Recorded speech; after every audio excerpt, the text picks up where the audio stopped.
Show. Do you mean Wheel of Fortune? I'm talking about Quiz the Dibbs. Oh, man, it's back. It must be summer because we're playing Quiz the Dibbs, a game we usually play every summer.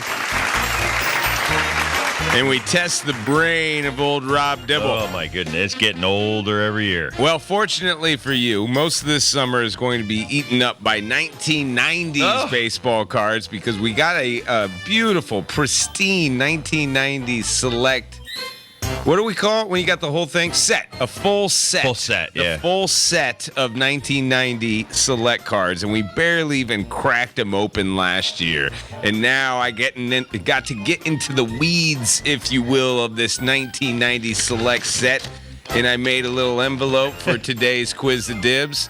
Now, this is the first time in a long time because usually I give Kurt the answers so he can get the dings and the burns. Kurt, you don't even have the answers? He has no idea what's in this envelope. He does have his ding ready, and he's got his buzzer ready. So I'll just give you a thumbs up, thumbs down, see how we do here. Now, I did separate these. So the 1990 Select has like 5 different colors. There's the green, there's the yellow, there's the orange, there's the red, and there's the blue.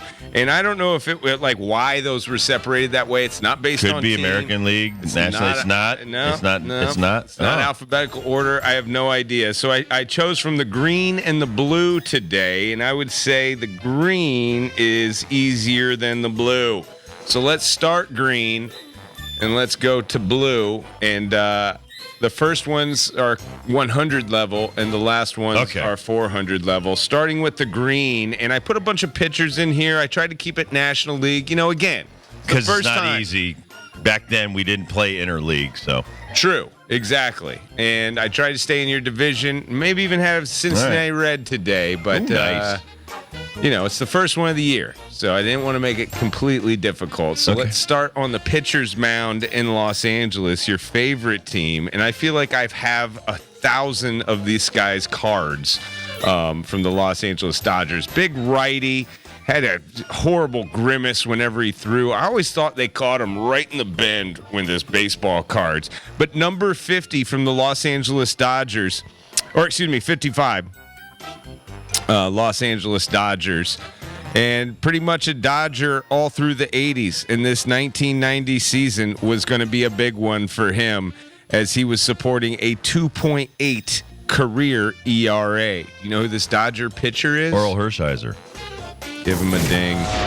Yeah. You let me go further than you needed to. You could have hit that right off when the you said bat. 55, I knew it was. Well, we didn't call him oral. We called him anal. But that's giving you more information. You can dump me if you want. That's his brother. You guys didn't like him? No, this guy used to bean our guys all the time. Really? So yeah. And I feel bad. I hit Jim Marshall in the back once, and I'll tell you it was intentional because this guy hit Eric Davis 3 times the same way. This guy, and I think it was 88, 89. I think it was 88 when he won the Cy Young. 60 innings of scoreless baseball this guy pitched. He was phenomenal. His command was impeccable, and he drilled Eric 3 times in one game. You know it was intentional. So it was like, you're not going to hit ED without me hitting one of your guys. So Wow. But I do like the guy now. I mean, it's, bygones be bygones. As you get older, it's kind of like, I don't know why I held on to that grudge. I just did. A little too long. All right, next card up on the docket. Now, this was probably an AL card because it's the Milwaukee Brewers. And this slugger right here is one of your faves. Wore some heavy wristbands, which was kind of new back in the day. In the 1990s, he was a Brewer. Before that, he kind of bounced back to the Denver Zephyrs on the minor league circuit, but he was the highest touted AL rookie at the time. Number 11, they have him listed as a shortstop here for the Brewers. Gary Sheffield. I know. I didn't know he was a Brewer either, but Dibbs does. Oh, man, right here. We got to get his son, Gary Sheffield Jr. I had no idea he was a Brewer. Dude, when he came up, 18 years old as a shortstop. Then they moved him to the outfield. But this guy, dude, he was nailed. Went to the Padres, but this dude was just nails, bounced around. 500 home run. Should be in the Hall of Fame. Not even funny. Honestly, one of the greatest players I ever played against or with. I played with him on the Marlins when I was injured in 96. One of my favorite and best teammates I ever played with. Now, going to the Padres, I didn't know this guy was ever a Padre. Second baseman, I think he's in the Hall. Roberto Alomar. Yeah. I had no idea he was a My Padre. teammate in Puerto Rico in the late 80s. Dad was our manager. Sandy Sr. Played with Sandy Jr. Is he a Hall of Famer? Is Roberto? Yeah, he's a Hall of Famer. Best range I've ever seen as a second baseman. Now I'm watching guys, though, do it regularly. Go over to the shortstop side. I lose my mind watching Major League now. What you're witnessing are things that should be appreciated but are not. Because you force them to stay on the left side, stay on the right side, I'm watching second basemen now that range right towards third base on a regular basis, make that throw underhand from the shortstop position like Tony Fernandez used to do regularly from shortstop, and it's no problem. Blows my mind because that is not an easy throw, people. That is an insanely hard throw that these guys make regularly now, and Roberto Alomar back in the day, he was one of the first to start doing it. Man, you are killing the screen set of score selects. I hope right they're all there. this easy. This one might fall in the category, maybe not. Again, another card where I see the name and I'm like, first of all, A, didn't know he was a pitcher. B, did not know he was a Cleveland Indian. C, I only know this guy as a coach. This is a Cleveland Indian pitcher at the time. I think he is donning a 52 jersey, if that means anything to you. But I knew him first as a Cardinals or Red Sox coach. I forget which one was how that order went. Damn. Right-handed guy. Let me get some stats. Yeah, he was in Buffalo with the minor leagues. Buffalo Bison. And then in 87 got brought up to the Indians. He did have a 14-10 season in 1988 with a 3.86 career average at the time. He did pitch 210 innings in 88, 208 in 89. Became a successful Major League Baseball manager. John Farrell? Wow! I pulled that out of my arse because I had no idea who this could possibly be. I'll keep that because I love John. I had no... because I played with this other guy, Carl Willis, I was thinking... I was with Carl in 86, 87, 88. Carl's in the still minor coaching. leagues. Carl's still coaching. And so that's what threw me. When you threw the Indians in there, I'm like... Yeah. John Farrell. Not John. Damn. Looked pretty decent, too, with the stats. Like, Those are a lot of innings, man. Yeah. That's probably what chewed up his handsome dude, man. You He can't was. tell me he wasn't a lady killer right here. Look at this guy before the internet. John and I would have been hanging out. Yeah. Yeah.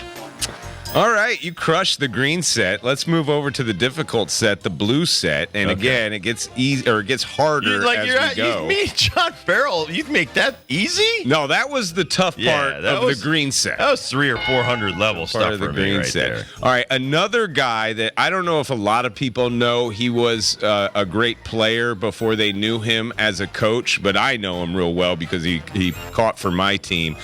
Catcher here for the Chicago Cubs. I think he is wearing number 7. Jody Davis? No. Too quick with that answer. Yeah, real quick with that answer. Now, he came up in the Cubs system. And 89 was his first year. 1990, it looks like his first year starting behind the plate. Got into the league with a 248 batting average for the Cubs. Right-handed or left-handed hitter?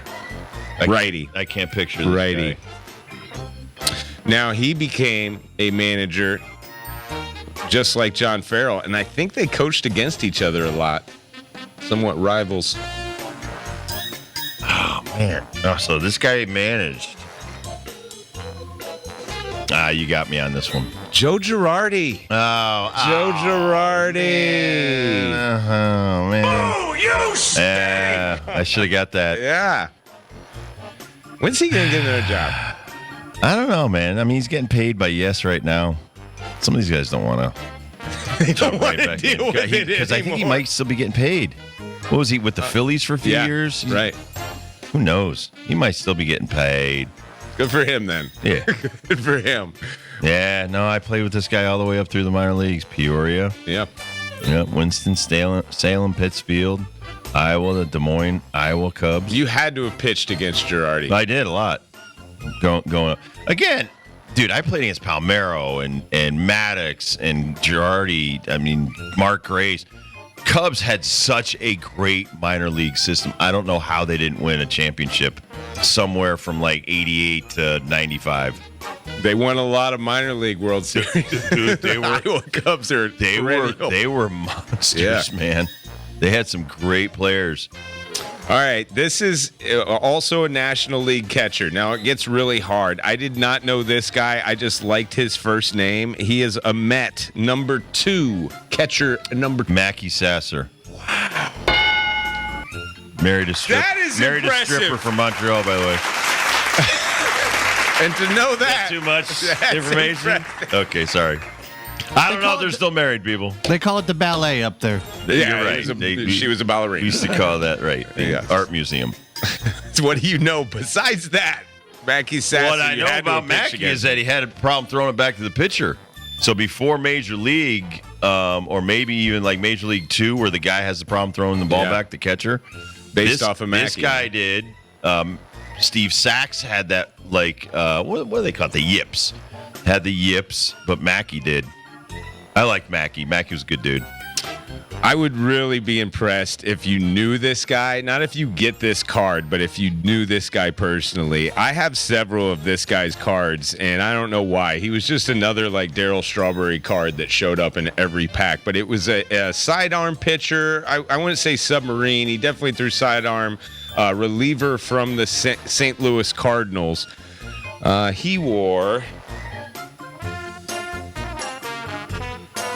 He wore number 40 for the Cardinals. Great stash. Really came from the side. Great mustache. Todd Worrell. No, it is not.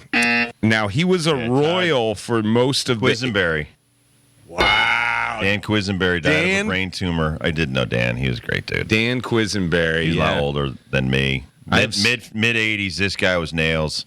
On the Kansas City Royals World Championship team, this dude He would go a little bit more submarine than sidearm. yeah, he was more of a knuckle Underneath? dragger. Yeah. This I love this dude. It doesn't illustrate that in the picture of the card. No. You can definitely see he's coming from the side angle, but not necessarily. This is the dragging follow knuckles. through. That's like when he came through and he came back up. That was a good dude. It is a great mustache too, by the way. Quality mustache. Quality stash right there. He could have been like a 70s fireman. All right, I know we're running out of time, but All we right. got to get to this last one because it's a Cincinnati Red pitcher. And the best description I would give to you is I literally thought this was Norm Charlton when I pulled it out, but it's not. It is a Norm Charlton lookalike. Right-handed pitcher. Great looking smile on this kid. Looks like he was wearing 33 as a jersey. Ron Robinson. God, It's True Creature, man. wow! Norm will be pissed that you brought up this. So I got to the major leagues because he got hurt. No way! Yeah, so True Creature. True Creature. Dude, his teeth, like That was his Have you ever nickname. heard That's people what we that call like him. people that grind their teeth when they sleep. Yeah. So his teeth were like ground down, like you could see it in the picture on the back. Yes, I So can't see it. I thought that was a chewing tobacco No, thing. dude, he ground his teeth down earlier. But Ron Robinson, great dude. So he used to hang out. It was Rob Murphy, John Franco, Ron Robinson, Frank Williams. This was the crew when I came up. And they took me under their wing. I never bought a meal or a beer. They bought me a suit. They were guys that kept that tradition going. So when guys came up like Scott Scudder, Steve Foster, or guys like that, we would buy them suits and take care of them and stuff like that, the pitchers. But no, Robbie was a great dude. The curls for the girls, too, out the back of the hat. Let me tell you something about this dude. So he threw so many curveballs. His elbow was like locked at like almost 90 degrees. Under anesthesia, they could not break his elbow to fix it. So if he were to come shake your hand, he's got to come up high to get to your hand because it's so busted.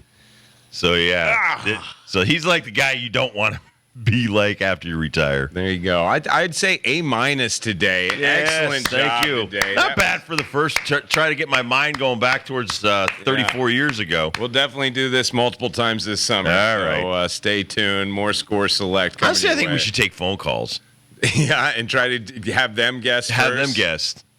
If I get There's stumped. no way. There's no If I way get our stumped. listeners get these answers. There's no way. We'd have to give them multiple choice, and it'd only be 2 choices. And I apologize about outing Mackie Sasser, by the way. I shouldn't have said that. Is I that who is apologize. calling? Mackie? Mackie's current wife is calling me right now. Oh, no. What do you got? What's going on? Marquette's Tyler Kolek will be joining Donovan in Portland. Oh, we have already started the second round. We started the second round? Just Yeah. started. Yeah. And Kolek got it? Nice. Well, that's the 4th. Oh, really? Yeah, so we're into this What? already. Golly. Why did they do 4:30 that? start? Why are they doing this? I don't know. We need to stretch it out Is this- because we wanted more money. Is this for France?